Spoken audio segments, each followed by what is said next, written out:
Welcome in, ladies and gentlemen, to episode number 52 of Let's Go Racing with David Starr. Tyler Jones here with you. So glad to have you with us. Coming up on today's show, we're going to be joined by Greg Pluntz as we are talking ice racing, as David was a part of a special event in Minnesota over the weekend. We will get insights on that, plus look ahead to the Clash at the Coliseum, which will be this Sunday in our news and notes segment, plus our Ask David segment coming up at the end of today's show.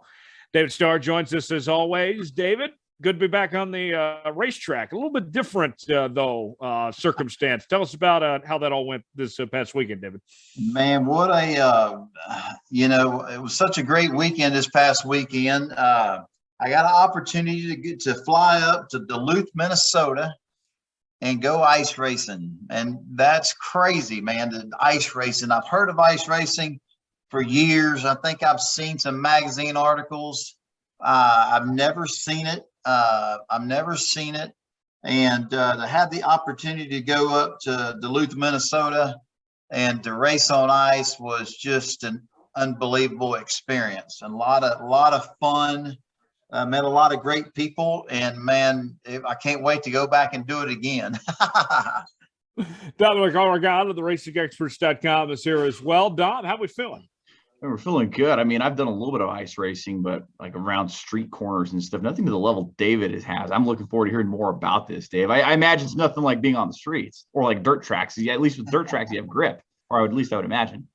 You do, man. It's I tell you, the people up there, what they do and how they drive these race cars on ice, the skill set they have and what they do is pretty impressive, because you can only imagine driving on a 3/8 mile ice racetrack that looks like a 3/8 mile dirt track or asphalt track, but it's all ice. You're on a freaking lake. Man. It's nuts. The whole concept is nuts to me, but the men and women, there's a lot of females that participate as well, not only as drivers, a lot of females that are kind of helping run the organization. But man, these people, one of the things, they're very passionate about their ice racing, and you kind of have to be when it's 0 degrees and you're standing on 18 inches of ice and you're ice racing, but it was pretty amazing, unbelievable. That's really cool. David, we'll hear more about it in just a second, but this was kind of the kickoff to the racing season of sorts. We mentioned that the Clash of the Coliseum is coming up here in just a couple days, which will jumpstart the Cup Series season, but you had the Rolex 24 at Daytona this past weekend. The Chili Bowl, of course, was a couple weeks ago. You doing this thing with a couple NASCAR drivers involved. David, the off season, it's over. It's over. It doesn't really last that long for us drivers. You guys, since we're great friends, and when we get done there in Phoenix, to me it's you blink of an eye and you're back at Daytona. But the holidays are here. We're enjoying Thanksgiving with our families and Christmas time, and during that time you're trying to renegotiating contracts with your partners, trying to tell other companies how great our sport is to bring them into the sport. It goes by so quick, and now we're days away from kicking off the NASCAR season I'd say just something that's very interesting with this NASCAR Cup Series being at the LA Coliseum. That's kind of, I don't know about all of you guys, but man, I'm excited to watch it on television because it's so different than what we're used to seeing, especially for the Cup guys. I mean, the shortest racetrack we race on is Martinsville, Virginia, and Bristol. And man, they're going to the LA Coliseum. And guys, I don't even know how big that track is. I don't think it's anywhere close to a half mile. It is right at a quarter mile. And the one thing it has going for it when it comes to size is it is wide. And so that will make things a little bit easier. But this is the debut of the next-gen car. 36 drivers involved. 23 will make the main event. Dominic, what a start to the season. And we've never seen anything like this before. We've always run the Clash at Daytona. And Last year it was the road course, but now this is going to be something else. See, and I thought last year was going to be a very interesting race on the Daytona road course, and we had seen the Cup race there in 2020, and the stock cars having to utilize that course because of the pandemic. And then to go out of the box even further and capitalize on the audience that's going to be out there in LA this week for the Super Bowl and all the eyes that are on LA right now, NASCAR picked a very good opportunity here to not only open the season with something different, but yeah, we were talking before the show too, and we've been talking about this for weeks at a time. There's a really big opportunity for NASCAR to cash in here and to be able to get new fans. And Tyler, I feel like I had seen something from Adam Stern, one of the NASCAR reporters for the Business Insider, that he had said that I think there was like 70% of the tickets that had been sold for the LA Coliseum race had not, or they were non-NASCAR fans or people ever going to a race for the first time. Which is impressive. And they're expecting between 75,000 fans. And, you know, the promotion that it's been getting, Fox has been promoting it right along with the Daytona 500 as well. David, I know it's an exhibition race, but as much as we've been talking about it, it doesn't feel that way. This feels like a big deal to kick off the NASCAR season. Well, I think it's a big deal, you know, because it's got a worldwide audience, you know, like Dominic was saying, with the whole world kind of coming to LA for the Super Bowl next week, the following week, your audience is it's a big opportunity for NASCAR. I hope we hit a big home run with it, because I mean, our sport's already worldwide anyway, but I hope it turns out to be awesome. And you guys, man, you know, when beating and banging, when we run at Bristol, we run at Martinsville, man, we use a lot of that front bumper. So I think it'll be exciting for the fans. And man, everybody's trying to make the 23 cut to make that main event the feature. And I don't think everybody's going to play nice. So I think it's going to be exciting times. And I'm excited. I think my hat's off to NASCAR for really stepping outside of that box and doing something different. And hey, who knows, man, this might turn into a long-term deal to race. And if it's a home run, hopefully they bring the NASCAR Truck Series there and the NASCAR Xfinity Series. Who knows? But I just know that race on Sunday is going to have a big audience. A lot of people, and like hearing you guys speak about it, you know, a lot of new eyes into the sport. You know, if we can bring in some new fans, it's going to be great for our industry, no doubt. Yeah, it's not going to have any competition really, as you have the Pro Bowl that day, but I don't think it's competing directly time slot wise. And big opportunity, a lot of eyeballs looking for something to watch with most of football over at this point. We'll talk more about that coming up later on in our news and notes segment, but let's talk ice racing. David, tell us about our next guest here. Man, you know, having the opportunity to go to Duluth, Minnesota and go to Lake Superior and race on ice, I met Greg Pluntz. Am I saying that right, Greg? Your last name? Sure. Yep. You All got right, it. man. I'll just make sure I nailed it. Greg Pluntz. Greg is the president of the Lake Superior Ice Racing Association. And man, what a show that him and his staff and the people that run this organization, man, they put on a heck of a show. It was eye-opening. It was something way outside the box for me. And man, I'm glad I took the opportunity and just so thankful. But man, Greg, welcome to our show, buddy. Well, thank you. Thank you very much for having me. Man, we got a lot of fans that tune in and man, I mean, I don't even know where to start because it's so crazy. But man, how did Greg, how did you get involved in racing? Or, I mean, how did all this ice racing stuff come about? You know, you've been doing this a long time, or, you know, kind of share with us your story about all this. Well, you know, I'm a racing enthusiast, been interested in racing, you know, like you, most of my life. And you know, up here in the wonderful Northland, God's country, we have winter ice, you know, many months out of the year. You know, we start freezing water a lot of times in November, and it doesn't leave till, you know, May. So what else do you do? But, you know, we race on ice. We have it a lot, you know. We also race in dirt, but in the summertime, but race on ice up here in the winter times, we have a lot of the season. A friend of mine decided that he was trying to get me involved in ice racing. And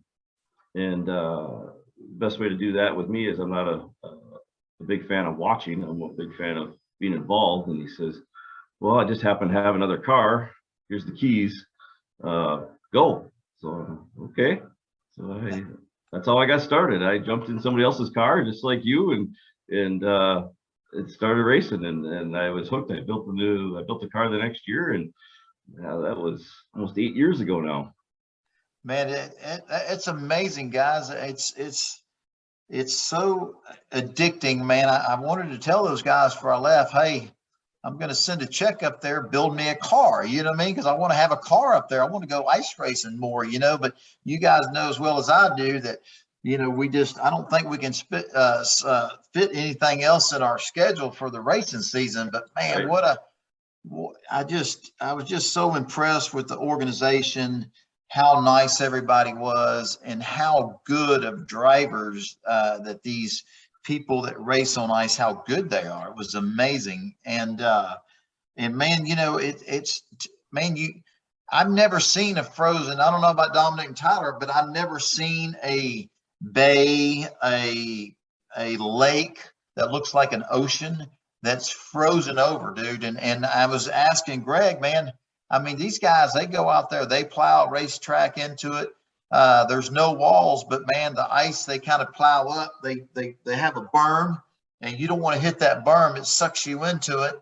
And man, it's an awesome racetrack, and it was just an awesome experience. So, man, Greg, as the president of the association, I mean, you're involved in every aspect of it. And y'all, I don't know how it all works, but your racetrack eventually turns into water, and you got a lake, and you got boats everywhere. And then all of a sudden, the lake freezes over, and then, man, do y'all change the racetrack, or you pretty much do the same track? Share with us a little bit about that. Well, it usually starts by deciding what we want to do over the years that we've been racing. Building a regular oval or a regular circle. That we try to make it fair and fun for everybody, because we also have front wheel drive as well as rear wheel drives, as you've seen. And we want to make it, and we don't have different classes. So we race the rear wheel drives, race against front wheel drives, and we want the competition to be fun for everybody, not just for one group. So I try to design, a buddy of mine is also on the board, Bill, take some tracks that we know. We will decide to go a 3/8 mile, try to get a design that might be intuitive for both front wheel and rear wheel drive cars. So we actually go out there, we do some measurements, and with strings and ropes and sticks, and draw lines, and then we take the plow trucks and push out the snowbanks and for safety and barriers, and away we go. That's pretty much how we get the track prepared. We got a drag. We've got it's a big trailer with a bar that comes down with railroad spikes welded to it that chew the track up, so we can, what we call preparing the track, chip it up a little bit, give it a little bit of texture. Yeah. We call it traction, but yeah, texture. Because there is no traction, so it's just a feel that it feels a little bit better than actual ice skating rink. But there's not much there. Yeah, that's how it goes. Hey guys, it was amazing, how competitive it was. And like Greg is saying, there's front wheel drive cars, there's rear wheel drive cars, and everybody's fighting for traction, man. And you think ice racing, you think, it's like a dirt track. You're going to hang the rear end out and you drive it with the throttle. But I learned real quick, man, you drive it with the brakes and the throttle, and trying to keep that car, you don't want the back to really slide out. You want to keep it going forward and working the throttle, working the brake, and everybody's fighting for traction, and man, you can see the racetrack changing, and you can see the ice where it's the clear ice. You don't want to be on clear ice, and it's amazing how good the racing is and how good the drivers are. I fell in love with it, man. It was amazing. And every time I went out, I had a rider, I had somebody riding with me, and that was really cool. And one of the things that's really neat about ice racing, you know, you can spend $10,000, $20,000 on an engine, but you're wasting your money, because you can take a guy that's got a 3-cylinder or a 4-cylinder and he'll beat you. And because it's all about, you know, hooking up the rear tires, getting the thing to get some traction, and it creates great racing, you know. So it was just a fun experience. And Tyler and Dominic, y'all need to go up there next time we go up there next winter, and participate, because it was awesome. I'd love to get behind it. Will absolutely sign me up. Yeah, I'm down. That sounds exciting. So here's my naiveness. This is my dumb question that I had to ask, because it's on everybody's minds, I'm sure. I mean, the idea of just this, you know, the ice and such, how does the weight of the cars, how does the ice handle that much weight of the cars? I mean, that's got to be some pretty frozen stuff we're talking about here. Oh, absolutely. It's a sheet ice. You know, when the lake freezes, we wait till we get a certain thickness. You know, we like right around 16, 18 inches for to get that kind of weight and cars going around, because we are still making waves, because it's not frozen all the way to the ground. The lake doesn't freeze completely. So the ice is sitting on top of the water. So we want some security. You know, you got 16, 18 inches of ice, and that seems to be of good ice. We before we let it, any kind of racing or anybody on the track, we do weekly measurements of the ice. We drill holes, take a chainsaw, we actually take samples out and look at it to see if it's good ice. We want crystal clear ice, like good ice cubes. That's harder ice. If it's there's any white in it, that means there's air pockets, and that's not as good ice. So we need more of that to go race on. So like we had 17, 18 inches last weekend throughout a good, clean, clear ice, and we know that's going to hold all that weight, all the people. It does move around. You can actually feel it when you're sitting in the spectator area or the pits when all these cars are going around. You can actually feel the ice, moving a little bit, because we're making waves underneath there. But hey guys, is that amazing? I mean, there's 300-400 spectators in their cars, and there's a pit area, trailers and trucks. I mean, it's like being at a local racetrack, asphalt or dirt. I mean, it's a real organization that races like any other type of racing. It's amazing. Well, what I'm fascinated with, Greg, and you can give some insight on this, the fact that not only David, but there were some other NASCAR stars there that were competing in this event. So just tell us the list of drivers who were there and how you guys were able to recruit, getting some of these NASCAR heavy hitters to come out to the event. Well, that was due to, get the other ones out there. Of course, David brought Stephen Light. Brought him out. We had Stephen, we had Josh Remy, Raim. How do you say his last name, Dominic? Raim. He's a friend of mine. I don't even know his last name, but Josh Raim. I always mess that up. But and then one of his employees, he also was his Jonathan. I think that was it. Yeah, Jonathan. Yep. Yeah, it was a good time. They some adapted a little better and faster than others, but they all had a really good time, and they're professional race car drivers, so they caught on and realized right away, as you did, how different it is. And even when I was sitting in the passenger seat and Steven was piling into the corner, and I'm like, whoa, easy. there's no stopping the back end in this one. And Greg, I was reading too, I guess somewhere that Jeffrey Earnhardt was going to try to be there too, but a scheduling conflict didn't let that happen. Yeah, I wish that would happen. Yeah, more the merrier. It was a good time. It really was a good time to everybody in the Northland. We're in Superior, Wisconsin. Duluth, Minnesota is just literally 2 minutes. You have to get there from. He came through from Duluth to get to Superior. Everybody loves racing up here. All kinds. So we were also always NASCAR fans, been NASCAR fans all my life, like most of the Northland. Man, and you mentioned the amount of fans there. I mean, to think just how cold it was, that's some dedication. I mean, that's got to be awesome to have that turnout considering the circumstances. Well, we like I say, we have winter around here many months out of the year, so a lot of our fans are used to stuff like that. And what else do? You know, let's go watch them racing, and we have it available so they sit in their vehicles and with the heat on, and they're comfortable and set the spectator parking so they can watch the track from their vehicles. So, but it was a really nice day. We had 28 degrees, barely any wind. Sun was out.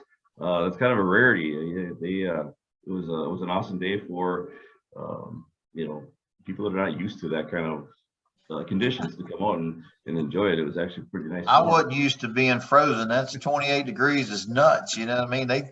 Greg says they're usually racing in 0 degrees or 7, 8, 10 degree weather. You know what I mean? It's just nuts. But just, man, the fans were very passionate. The racers, Greg's board of direct, all the people involved with the association and their wives, everybody was just so nice. And these people were passionate. It's fun to talk to people about what they're doing to their race cars or ice racing cars to try to get them to hook up. And it's interesting. The front tires have, I guess you call them spikes or studs in them.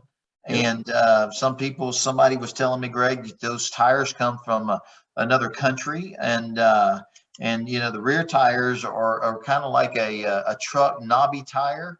And man, these guys are changing springs, adding weight, and trying to get the weight to transfer to get traction. It's a big deal, you know what I mean? And the fans.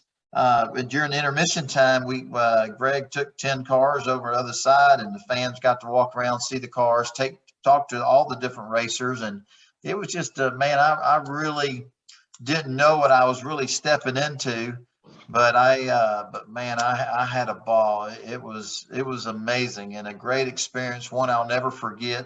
And now you guys, I'm recruiting all the other competitors I'll be racing with. Hey, you guys we got to go up to Duluth, Minnesota next winter time and ice race, so I'm sure we have 4 NASCAR drivers. I'm sure next year we're going to have 10 or 12 of them, and Dominic and Tyler, y'all going to have to come up there too and race. You know what I mean? I'm down. I've only ever tested a car on a dirt track, a hobby stock race car, but I do want to get more racing. I'm down to do it, Dave. I might have to pick some pointers and pick your brain a little bit on it. Dude, it was amazing. Josh rode with me for the feature. I think he was having a great time, man. I kept telling him, turn the windshield wipers on. Hell, there's 5 or 6 of them throwing snow and ice into our windshield. It was amazing, man. It was like racing at Martinsville or Bristol. It was unbelievable, and remind me of the old Bristol, because if you got off the bottom, you got somebody got underneath you coming off the corners, like the race I believe the race this weekend in LA at the LA Coliseum. I think whoever can get their car to rotate better can get underneath the guy in front of you. He's got the preferred spot. It's going to make the pass. And that was the same thing in ice racing, man. You got to keep that car straight through the center of the corner. I mean, straight as possible, and on the bottom, hugging the bottom, and man, trying to get all the forward bite you can get. And that was a challenge. If you go through the center of the corner too fast and you slide up coming off the corner, well, you just opened up a hole for the guy behind you to pass. So man, it was there was a lot of skill to it, and it was awesome. So man, Greg, thank you guys, and man, Barry Sinnick's one of our sponsors, and on the racing side, Barry owns a company called Sinnick Transport, and he's in the software industry as well. And Mark Androwski and yourself and all your whole staff, Greg, for the racers up there that are very passionate about their racing and their race car. Just as a racer myself, having some NASCAR drivers come up north and come participate in y'all's racing organization, and for the car owners to let us drive their race cars, that's not easy, man. It's not easy giving up your race car so somebody else can jump in it, and unfortunately we had one of the cars that didn't survive the week of the race. It loaded up on the trailer because somebody spun out, got hit, and but man, what an exciting time it was, and what a great bunch of racers, a great bunch of people. Oh yeah, that sounds fantastic. So Greg, I got to know of the NASCAR guys, or the guys that we may know and such, who stood out, who performed well. Well, they all did very well. David was definitely, you could see he caught on quite well, quite fast. And definitely toward the end there, in the feature, he was definitely moving up. Steven was right behind there. He had moments of glory, and then he would remember a little too late that he can't go into the corner that hot and lose it a little bit. But he was catching on at the end there. Hey guys, I learned real quick in my heat race, or one of the heat races, I thought I was somebody special, and for some reason I got off on the outside of a couple cars and made the pass. I'm going to take the lead. The back straightaway, I got carry a little bit more speed. I got the momentum. I went into turn 3, and the leader was on the bottom, and I jumped ahead of him and holding it down, and I took a little bit too much speed into turn 3. And like Greg says, man, you got to know what you're doing. And I was clueless, and man, I ended up, I went from first to last with quick, and but man, it's a great experience. I recommend it to everybody. And what I'm just thinking about it. I was talking to Steven about it after we got through racing. We went and had some pizza and some adult beverages, and what a great opportunity for some young kids, a girl or boy that's interested in fast cars and to start racing. Everybody had all kinds of different types of cars, and man, you can probably ice race for $2,000, $1,500. It don't take much money to get you an ice race and turn a car into an ice racing car. I just feel like that this ice racing thing is going to grow and grow in the future, because it's very affordable, but the racing on the racetrack was very intense and very great racing. Thank you. Yeah, it was really good to have you guys. Come back anytime. As far as cost of cars, like you said, with horsepower, it varies so much. You don't need a lot of horsepower. I have more horsepower than a lot of them, just because I like to make a lot of noise. But it doesn't do you any good, So you have to be able to wrangle that horsepower down and use it to your advantage. But yeah, you can build an ice racing car, for hundreds of dollars and not thousands of dollars, and do very well and be competitive. And we have all kinds of different vehicles. I mean, you've seen that the Dodge truck with the engine in the box. And Hey, Greg, tell them about this Dodge truck. Hey guys, y'all get a kick out of this. This was amazing.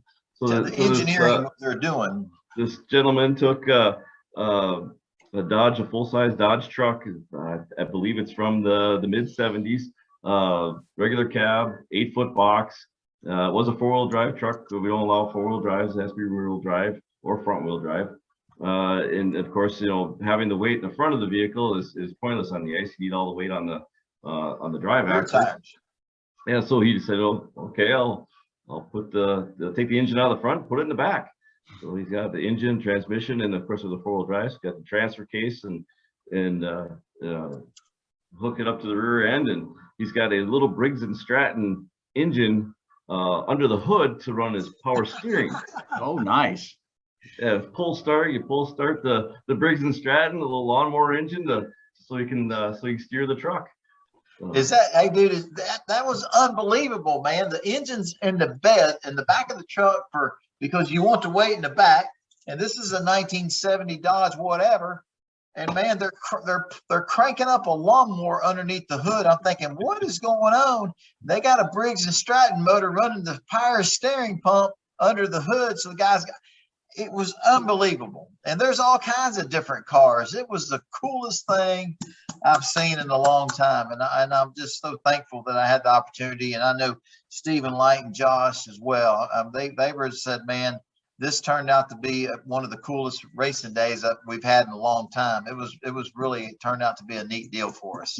So Greg, what's the future of this going forward? How do we get more attention and people to know about what you guys got going on here. I'd love to see this on TV or streaming or something here. What's next for you guys? You know, and I think we're doing it. We're talking about it. It's just like anything. We start talking about it. We promote it on Facebook. There's some YouTube stuff. People are putting it on YouTube. Yeah, I think we're doing it.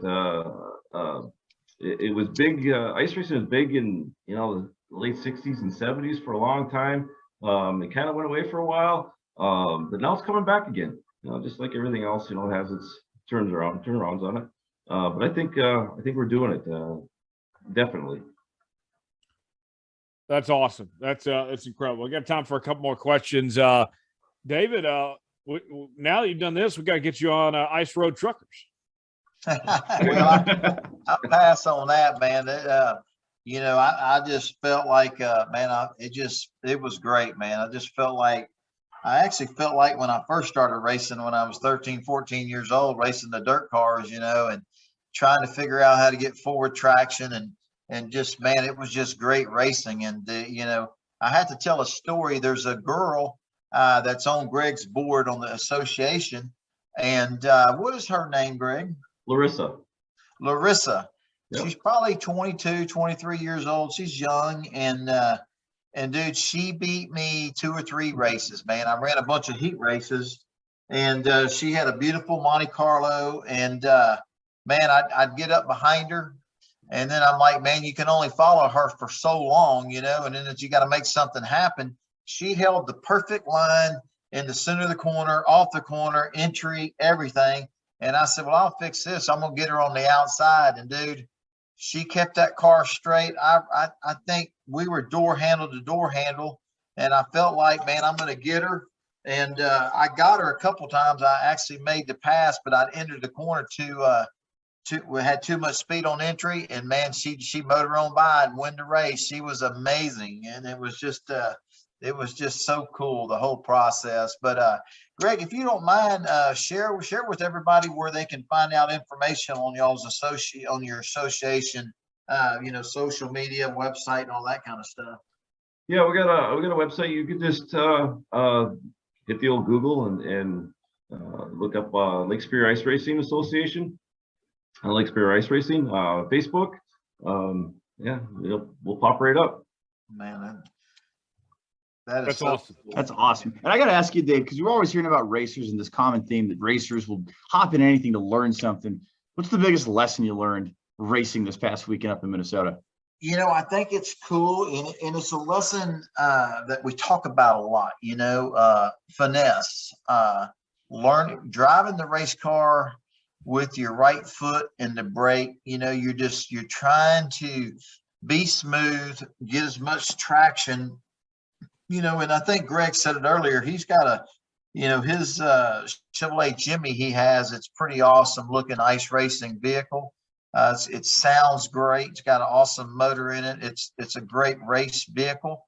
But you have to drive it right. You got to enter the corner right, use some brakes, use the brakes, give it gas. You're working the brake and the throttle, trying to keep it going straight, trying to figure out how to get the forward traction, and it's like anything. If you're, you're 50 or 60 laps into a run, you burn up your fuel load, your tires are wore out, but everybody's tires are wore out, and you're just trying to make sure you keep that momentum going forward. When you get your race car to rotate in the center of the corner, you just don't mat the gas pedal all the way to the floorboard. I mean, you got to finesse the throttle. You got to work the throttle, and it just teaches. Ice racing is just like any other racing. It's the fundamentals of how you drive the race car. Trying to keep it straight. You can't go in the corner like a wild man too fast, or you're going to lose it. Just trying to keep the race car under control and finessing it with the brake and the throttle. And that's what racing's all about. So that's, I had so much fun in the feature race. I had fun in the heat races because I run side by side with the leader, trying to figure out how to get a little bit more forward bite than they were getting. And and they taught me a lot of lessons. I was sometimes I'd give it too much throttle. I got happy with the throttle and I'd go backwards, you know, and it's just, you got to be really patient with the throttle. Hit your mark every time, and just be patient with the race car, which is sometimes a challenge to do. But these people that race in Greg's association and Greg himself, these people are very talented race car drivers. I told them that what they do week in and week out racing on ice, I would say that's a lot harder than what we do week in and week out in NASCAR, because, man, I mean, that was just very challenging as a driver. We all, you know, myself, Stephen Lake and Josh, we adapted to it, but it's not an easy process. It's challenging, but man, intense and a lot of fun. That is so cool. And we appreciate you, Greg, for sharing with us and giving us a few minutes of your time today. We'd like to ask you to stick around for a few more things before we wrap up today, as we transition now to our news and notes segment for the latest happenings in the motorsports world. Dominic, let's start out with the Clash this weekend. Go ahead and go over the format for us for Sunday. Yeah, so the Clash will be the NASCAR season opener. The Clash will feature some heat races, 36 drivers who are going to be attempting all chartered cars as part of the agreement in the Cup Series. Landon Cass will be in the 77 car. That'll be a one-off there. And it's going to be pretty cool to see some of these guys, see how this Coliseum race goes down, 23 cars making the A-Main. You said it best, Tyler, only one driver's locked in, and that's the defending series champion, Kyle Larson. Yeah, he's the only one locked in, as there will be a provisional given to the highest remaining point finisher from last year who does not qualify through the features. So that would mean that Kyle Larson's the only one that's guaranteed to advance. So, David, what should we expect on Sunday, you think? Man, it's, you know, I don't really know what to expect, but knowing how we race in NASCAR and how we race it at Martinsville and how we race at Bristol, man, it's going to get intense quick. I mean, if there's only 23 spots open for the main event, and there's 36 cars that'll be trying to make a 23 or 24 car field, we're going to see a lot of action. There's going to be a lot of, you know, I feel like there's going to be a lot of beating and banging, and that's when I think the fans are going to love it. I think it's going to make for great television. It's interesting though, because this new next gen car, this will be the first time the cars racing competition. And you know what little I've heard from other competitors, a lot of other drivers have been testing them, is the cars don't turn that well. They're tight in the center of the corner. It's going to be interesting to see how they race on that little quarter-mile track. But I just know there's a lot of people excited. It's going to have a lot of eyeballs on it. It's going to have a big audience. And I don't think it's going to disappoint any of us.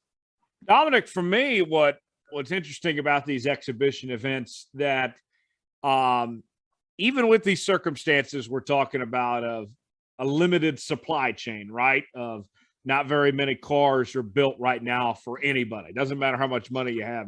Nobody has hardly any cars right now. But you better believe these guys are still going to race hard. It's still important for them to try to get this win. They're going to lay it out on the line. We just don't see that in other sports in their exhibition events. I mean, the Pro Bowl is going to be going on the same day in the NFL. Nobody cares. You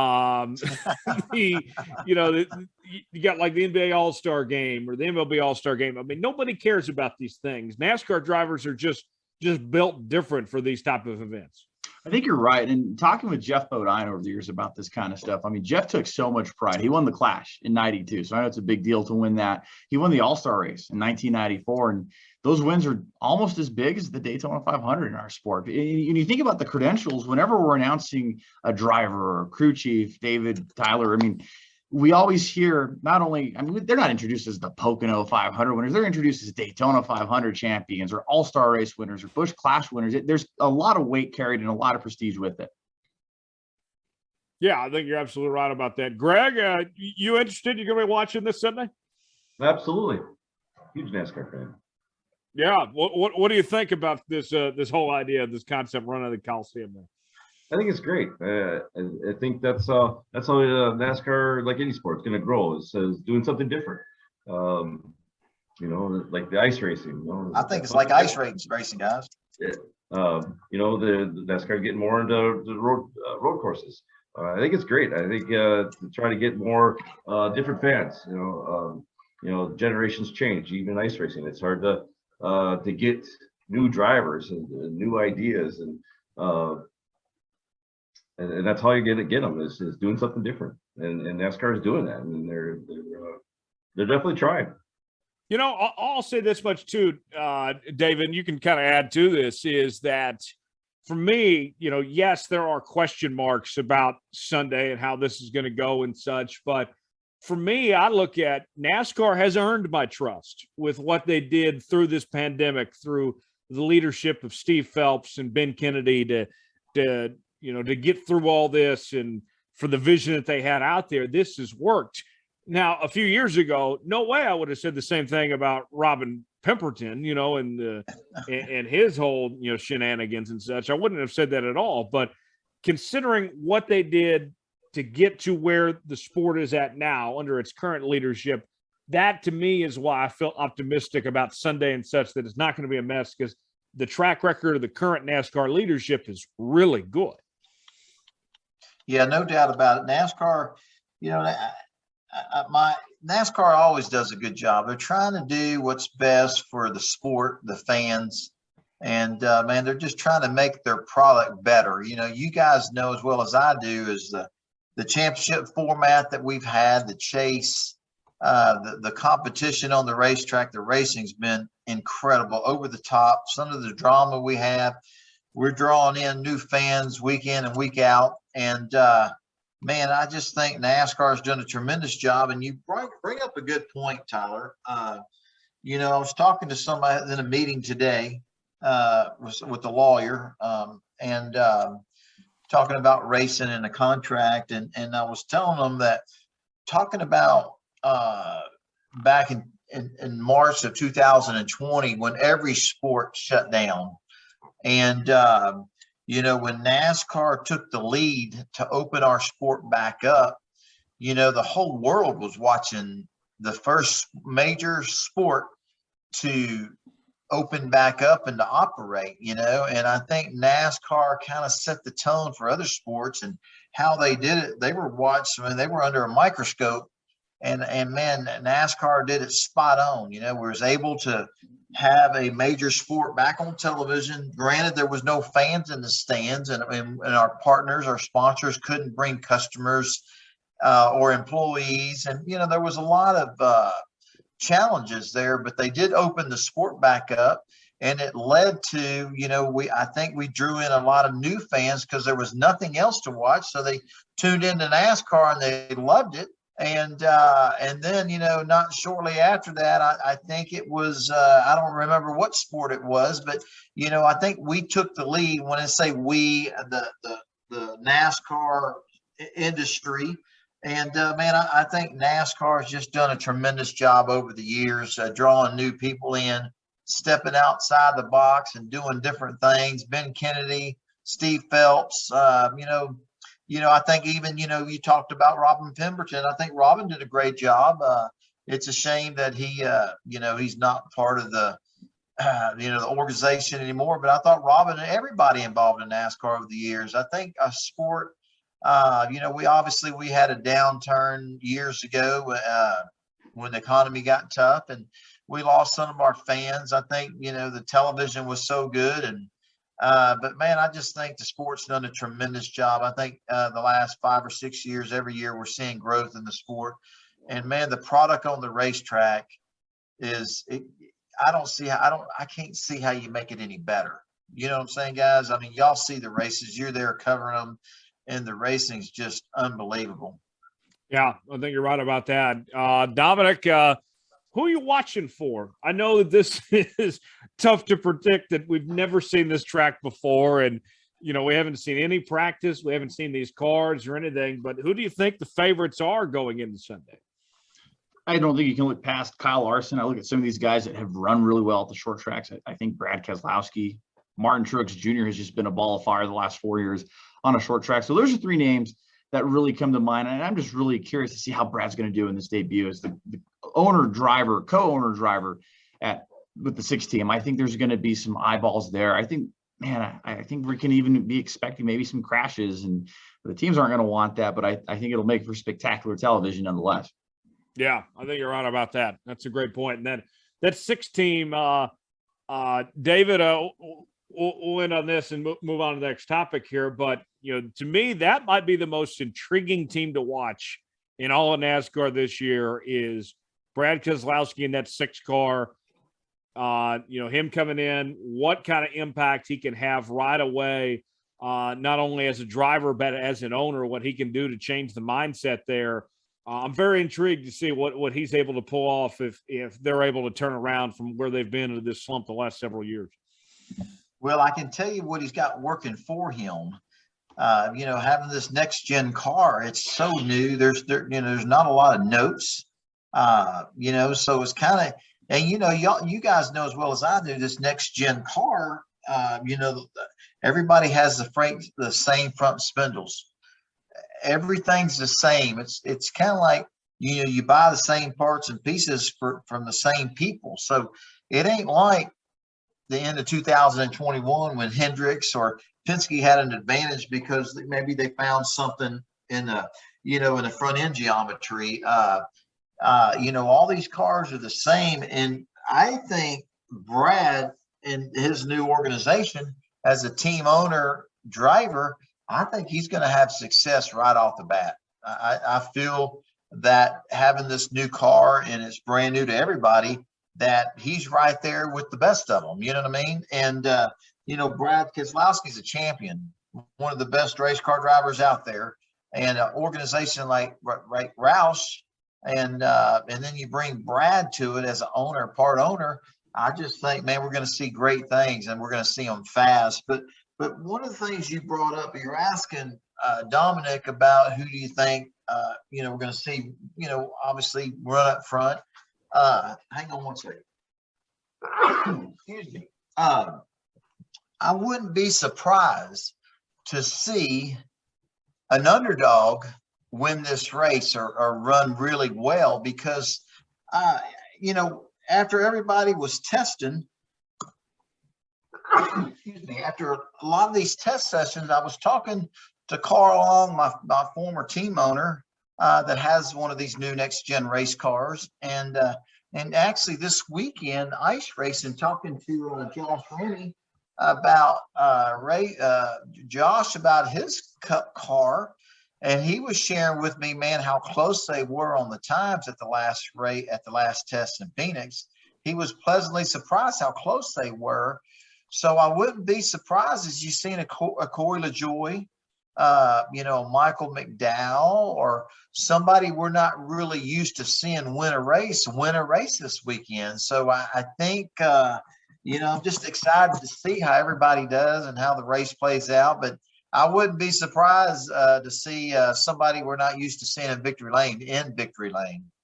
Yeah, maybe a guy like William Byron who does so well in iRacing. We talked to Justin Malone last week, and he was saying, how this track was totally based on iRacing and such. So who knows? How about BJ McLeod? I mean, there's Josh Bilicki. I mean, our guest we had, 4 or 5 weeks ago, driving a 77 car.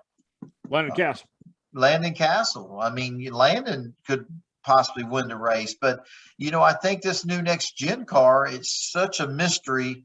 But I think everybody's equal. Everybody's on the same playing field, and I wouldn't be surprised if we seen a first-time winner as well. Yeah, maybe so. Dominic, what else is going on? Yeah, so a team that will not be at the Clash, but finally making a long-awaited debut attempt in the NASCAR's Cup Series is Floyd Mayweather's The Money Team Racing. February 1st, the team announced on that Tuesday they will be attempting the Daytona 500 with Kaz Grala behind the wheel with an ECR-backed engine. They will be fielding the number 50 Pit Viper Camaro for the Gatorade Duels, and they can make their way into the race if they qualify in on time on pole day But guys, this was about 3 years in the making. It's finally happened. This team has been announced. Kaz Grala behind the wheel. He made the 500. He raced his way in last year for colleague racing. Perhaps he could do it again with the 50 team. The 50 team here of Floyd Mayweather. You're talking about Floyd being in the sport now, along with Pitbull, Michael Jordan, Emmitt Smith is now involved here. And David, the crazy part about all that is all the guys that just mentioned there have joined the sport since 2020. Dude, it just says a lot about our industry and the sport. When you got Michael Jordan that comes in as a team owner, I mean, the GOAT, Michael Jordan, I mean, the biggest name in the world, biggest athlete name, I believe, in the world. Correct me if I'm wrong. He could participate in any sport he wants to be involved in, on an NFL football team, franchise. He could do anything he wants to do. And we find him in our sport as a team owner. I mean, I feel proud about that. I'm excited to have Michael Jordan, and it brings new audience. It brings, the basketball, just lots of new people watching our sport. And then next thing you know, Pitbull's here. Got to visit with him at Nashville last year. What a great, great guy. Partnered up with Justin Marks and that new team. And now Floyd Mayweather. I mean, man, it's unbelievable. Emmitt Smith.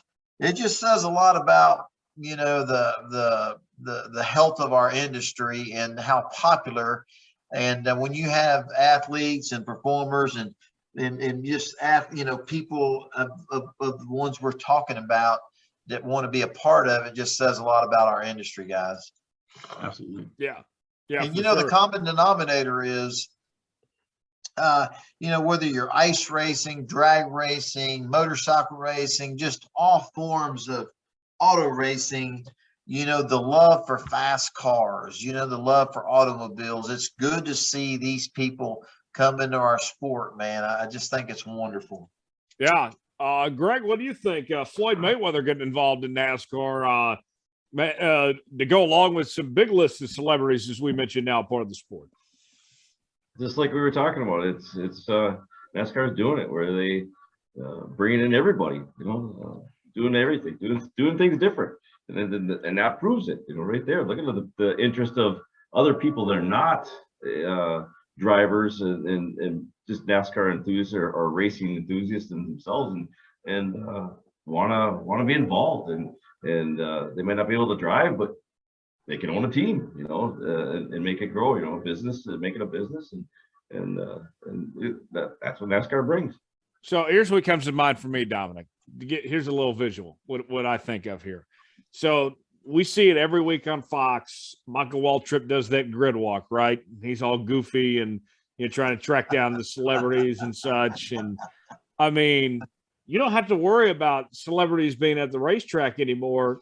They're called the owners now. I mean, that's every single week, Michael Waltrip should be able to track down, MJ, Pitbull, Floyd Mayweather. I mean, that's crazy that if any of those three showed up at any sporting events, they'd be like, wow, look who all's here. And now we're talking about these guys being involved in the sport every week.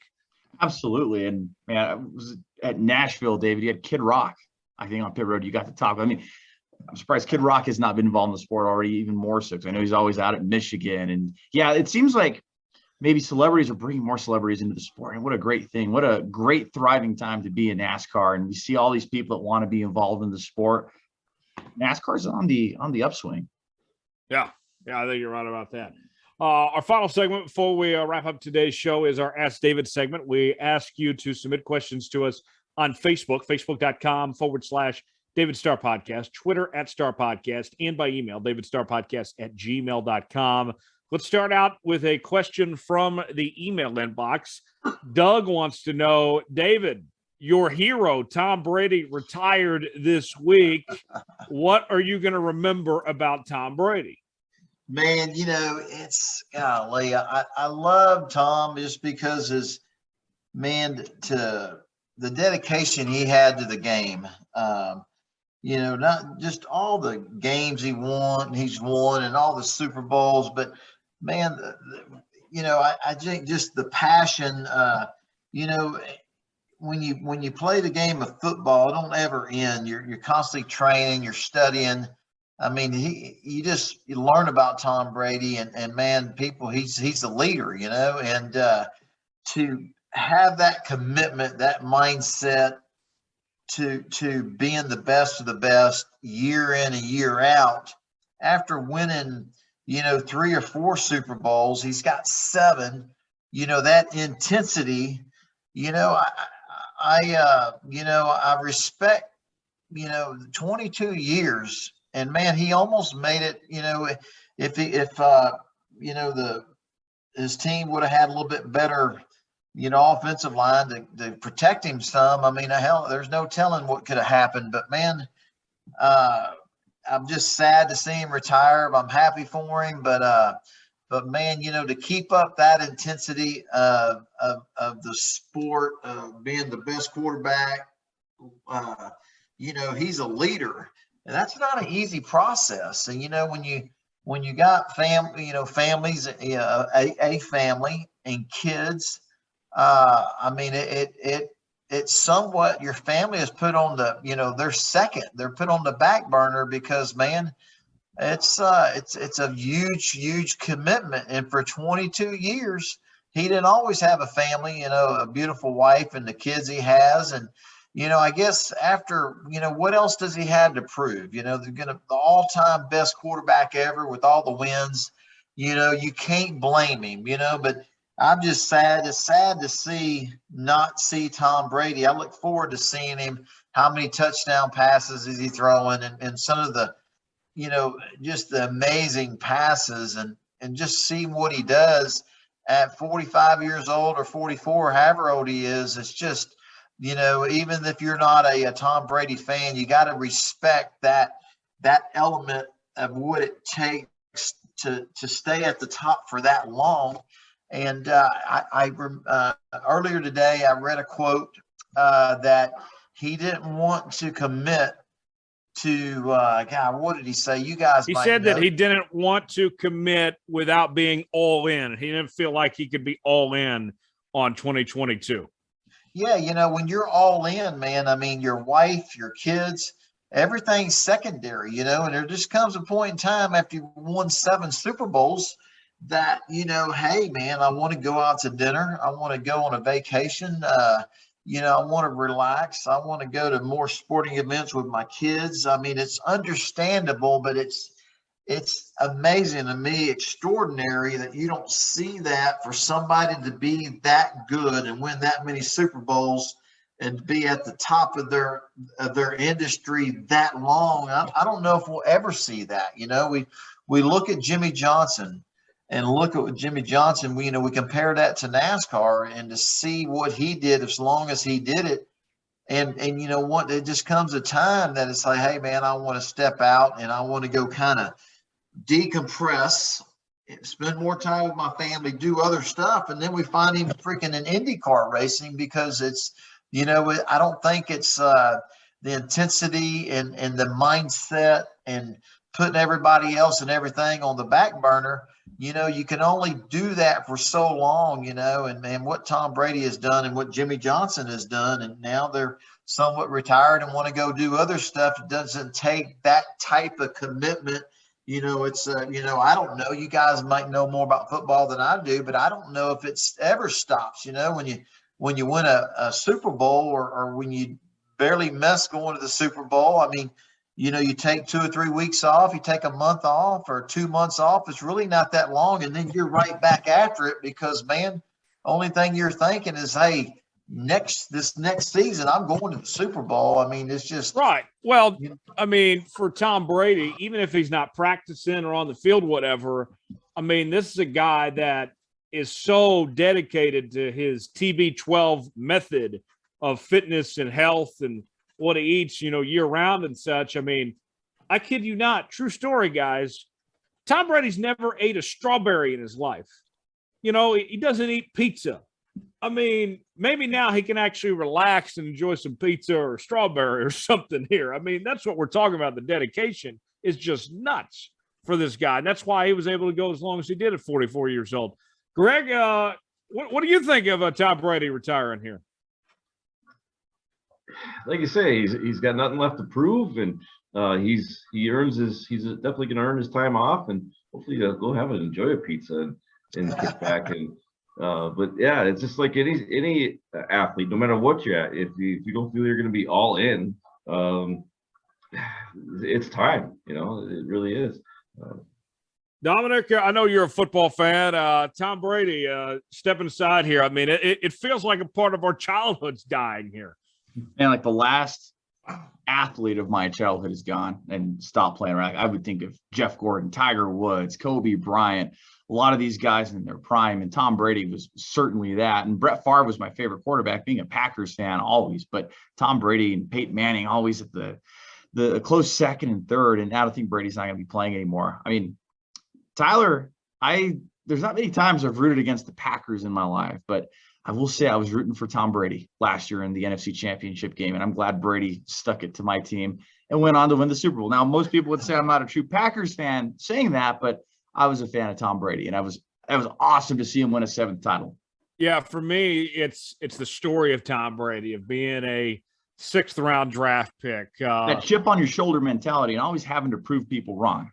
Yes. I mean, going to the Bucs, can he do it without Belichick? Can he do it at his age? Time and time again, even when he was at the University of Michigan, competing for Drew Henson for that job and such. I mean, he has always had a chip on his shoulder. I think it's the best story in the history of the entire NFL is the story of Tom Brady and his success in his career. It won't be matched. His legacy not only is the greatest of all time, but it's also his legacy as the best story that's been told in the history of this league, I think, as far as I'm concerned. Absolutely. Guys, that's a beautiful way to put it, dude. That's spot on, man. That was awesome. Another question from the inbox. Eddie wants to know. Maybe this is Eddie Vedder sending this in. Eddie wants to know, David, will you race in a Cup car this year? That's a great question. I don't know. It's hard to answer that question right now with the next gen car. It's a completely different type of race car. It's more expensive to build. I hope so. I can't really give a definite answer. I'm excited to announce some news coming up soon, but I hope to be racing in some Cup races. But right now, it's not my priority. I'm just blessed and glad to be racing. And but man, I'm biting at the bit to get in one of those new next gen Cup cars. So I hope so. That's all I can say is I hope so. Greg, we'd love to see David out there again, wouldn't we? Absolutely. Dominic, if David can get out there, I'm intrigued to see. This car has been known to be such an equalizer of sorts. For somebody like David here, I mean, this could be a real chance for him to show off his talent. Absolutely. And a short track or a super speedway or an intermediate, I think this would be the year to really see an even playing field in the Cup Series before engineers start able to really pick up an edge and the crew chiefs doing their thing. But yeah, absolutely, man. Dave, we hope to see you in some Cup races this year. I know you ran 7 of them last year. Yeah, I hope so. It's it'd be cool to. I mean, I think about it. I think about it at night a lot. Man, what an opportunity for some other drivers that to be able to compete against a Kyle Larson, or a Denny Hamlin, and I think this new next gen car, and kind of like Dominic, like you said, before the engineers and everybody start getting an edge, right now it's an equal playing field, and I'm excited to watch that. I'm excited for the sport, and man, I wish I had an opportunity with one of the Cup teams right now to be equal. I mean, that's, as a race car driver, that's everything. You just want equal opportunity. You want equal race cars. You want the same engineering, same technology, the same engines, and and then let's go race. What I mean? Let the best, the best team, best driver wins. So I'm excited for our sport, especially for this coming weekend, to see how the Cup race the class goes at the LA Coliseum, and then moving to the Daytona 500, and seeing how it all plays out. It's always exciting every week, and the drama that NASCAR brings, no matter if you're in the Xfinity Series, Truck Series, or the Cup Series. It's going to be a great season of racing. Yeah, I think absolutely will be. Eddie Vedder, we thank you for that question. Enjoy yourself at Pearl Jam. Guys, before we get out of here, Greg, tell us where people can find you and more information about what's going on with this ice racing. Where can they find out more info? We're on Facebook. We got a website. Just Google Lake Superior Ice Racing, and we'll be there. Awesome. That's great. Dominic, what's going on with you this week? Hey, just continuing to cover the sport. We'll keep doing what we're doing with the racingexperts.com. Justin Malillo, Jonathan Field, they're doing a good job, as always, making sure our website's populated with stories and keeping NASCAR fans informed. We're going to have Kyle Stevens out there at the Coliseum this weekend shooting photos for us, so we're looking forward to getting some good, fresh photography to use throughout the year. And, hey, I'll be in Daytona in a couple of weeks alongside you guys. Yeah, I'm excited to see you two here in a couple of weeks, and we're certainly going to have a great time. Hopefully things warm up a bit from what they were at the Rolex 24 this past weekend. Well, and I will say, too, there's snow in the forecast here in Grants, New Mexico, Tuesday and Wednesday, so let's hope it doesn't. I'm looking forward to not seeing snow. I'll put it that way. Yes, same here for sure. David, what's going on with you the next couple of days? Man, just a lot, man. There's just so busy, just trying to, finalize up our NASCAR plans for 2022 so we can make an announcement here soon. We got I got my first racing school February the 27th at the Texas Motor Speedway, getting all our race cars, working with my Uncle Mike, getting everything ready for that. And man, it's just, trying to enjoy some time with my boys before I head to Charlotte next week and then on to Daytona. Daddy will be gone for a couple of weeks, and just try to there's a lot to cram in a short day, and we're forecasted to have some ice and snow here in the Dallas-Fort Worth area the next couple of days. And I told a couple of friends I've seen enough snow to last me a lifetime coming from Duluth, Minnesota, because there was snow everywhere. I've never seen anything like that in my life, man. And but man, a busy week, but exciting week, and really looking forward to watching the class this weekend. That's going to be a lot of fun. Yeah, certainly will be. We'll look forward to it. We'll recap it all coming up next week here on Let's Go Racing. Well, let's put the checkered flag out on this episode. But before we go, a reminder, as always, to subscribe to Let's Go Racing with David Starr. New episodes out each and every Wednesday on Apple, Spotify, Google Podcasts, as well as YouTube. Leave us that 5-star review, or don't leave us one at all. You can also follow us on Twitter at Starr Podcast, Facebook.com/David Starr Podcast, and hit us up on the email inbox, davidstarrpodcast@gmail.com. You can find us there.